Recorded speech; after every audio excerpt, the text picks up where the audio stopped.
San Francisco is consistently ranked as one of the best places to live.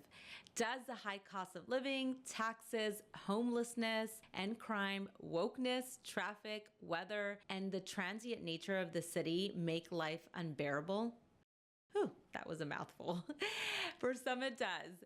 As a San Francisco native and having spent nearly 5 years helping people buy and sell homes in the city, I want to make sure that you have no regrets if you do decide to move to this amazing city. All right, let's dive in. Number one on the list, the high cost of living is one of the reasons people regret moving to San Francisco. San Francisco is one of the most expensive cities in the United States. In terms of real estate, the median price for a home stands at $1.8 million, and the median price for a condo is $1.2 million. And if you can't afford the expenses of buying a home, the average monthly rent is about $3,200 a month for a one-bedroom apartment, not including parking, utilities, you name it. That's just your base rent.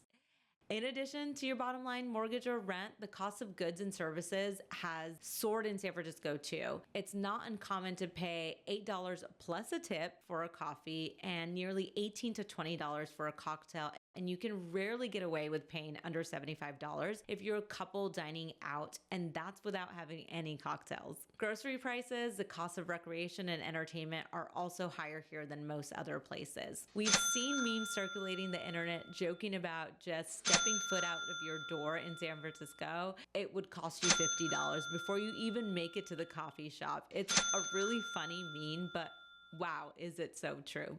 But on the flip side of the high cost of life here, the median household income is over $145,000 a year. And you're probably thinking that is so low for an area like San Francisco, and it is. But it's actually one of the highest in the nation. For a couple to live comfortably, you'll need to earn about $300,000 a year. And oftentimes to be able to buy a home, you'll need to earn at least $450,000. With these stats come a lot of high profile and high-paying job opportunities here, including jobs in AI, other sectors of the tech industry, biotech, and fintech industries that do make these high earnings achievable. All that said, there are areas of the city that are more affordable than others and where you can find more affordable housing, cheaper food, and drinks and entertainment. We talked about the median price for a single family home being around $1.8 million, but there are some areas that you can achieve a more entry level price point. And in San Francisco, the entry level is considered to be at or below $1.5 million. Some examples of these areas are the outer parts of the Sunset, Richmond, and Parkside. Anything that's going to be sort of hovering the 280 highway and bordering it, or south of it in areas like Excelsior, Ingleside, Mission Terrace, Crocker Amazon, and Portola and Sunnyside. It is important to note that typically walkability and better weather does add about 20%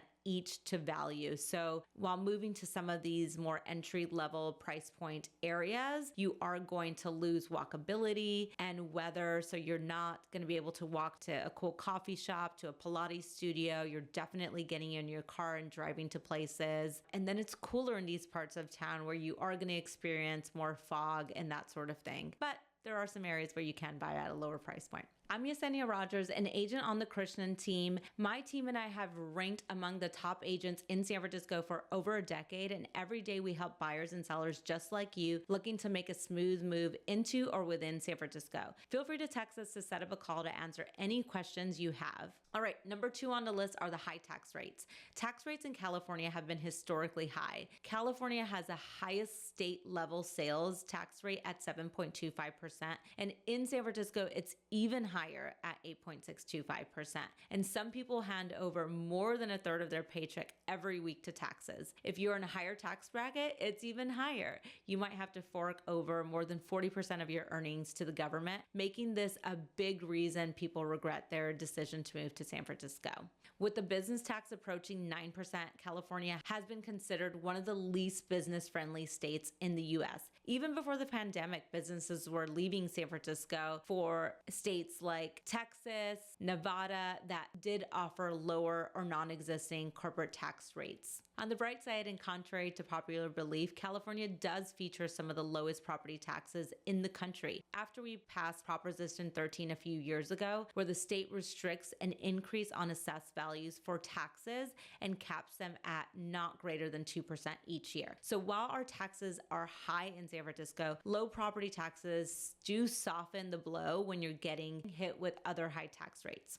All right, next up is the crime and the homelessness. Along with nearly every other big city following the pandemic, San Francisco experienced a wave of crime that resulted in outmigration and captured headlines worldwide. Thefts and smash and grabs in submarkets like Union Square have scared people away from shopping in downtown San Francisco and has sadly caused the closure of many beloved and high-end stores in the area, just making it a lot less desirable to shop at because there aren't the really cool stores that once were there, unfortunately. Car break-ins are also a major concern. While we've always dealt with high rates of car break-ins and car thefts, it's only gotten worse after the pandemic. However, as a result of new voter-approved initiatives, car break-ins have decreased by 51% in Q1 of this year as compared to a year ago. So hopefully that means we're moving in the right direction. Although property crimes and violent crimes have decreased by almost 1/3 year over year in 2024, there are some neighborhoods that are still dealing with criminal activity, and homelessness has also been a problem plaguing San Francisco for over a decade as the cost of living and real estate prices continue to skyrocket. Widespread media coverage painted San Francisco as ground zero for the homelessness problem in the United States.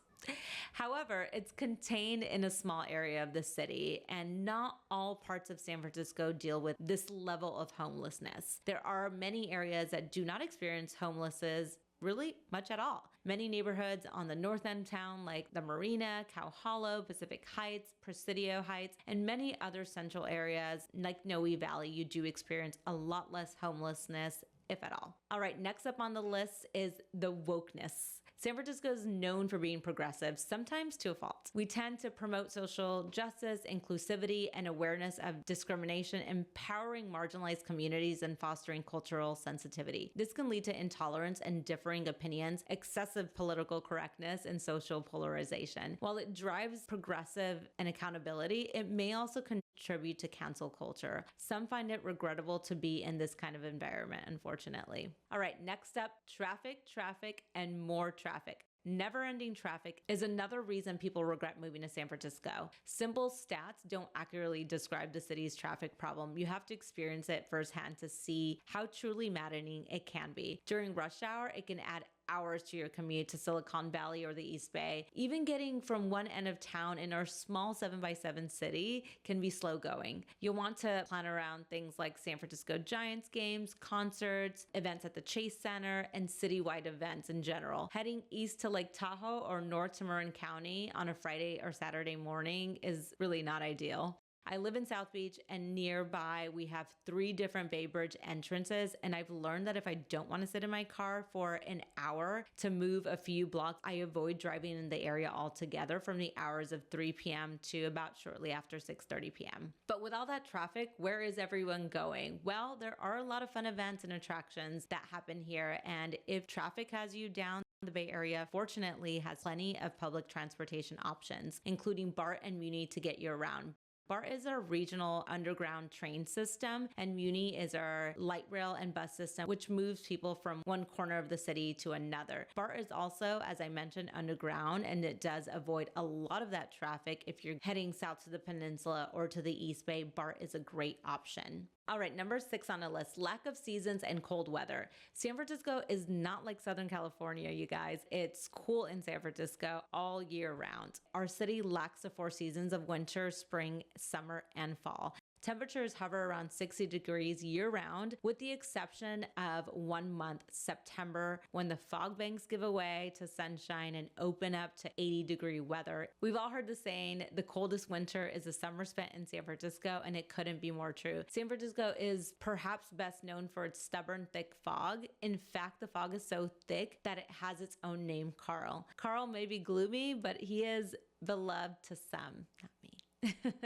That said, San Francisco is close to warm, sunny areas like Silicon Valley, Napa, and Marin, so it's pretty close to head north or south a few miles, enjoy the outdoors and warmer climates, and in some cases, at least 20 degrees warmer. So if you prefer warm weather and shorts most days, you might regret moving to San Francisco, but the good thing is you can move to some of these areas just outside the city and still get into San Francisco within a few minutes and enjoy all of its amenities. So while it can be cooler most of the year, you could also opt to live in sunnier parts within the city. As I mentioned earlier, weather is one of the things that does drive value up about 20%.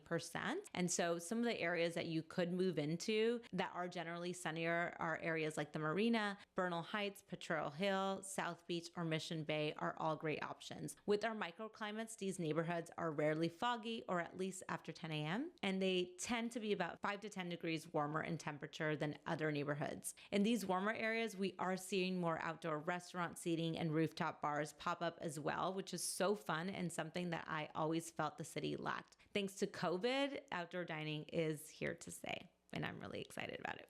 Number 7 on the list is the transient nature of Bay Area residents. Primarily due to the high cost of living and all the innovation that happens here in San Francisco, a large portion of our population is transient. Many people move here for careers in technology, and as many people have families, they tend to move to less expensive areas that offer more space. Our transient nature does bring diversity, however. Things here evolve and change at a faster pace in most parts of the country, and there's definitely something here for everyone. To see why people are still moving to San Francisco, watch this.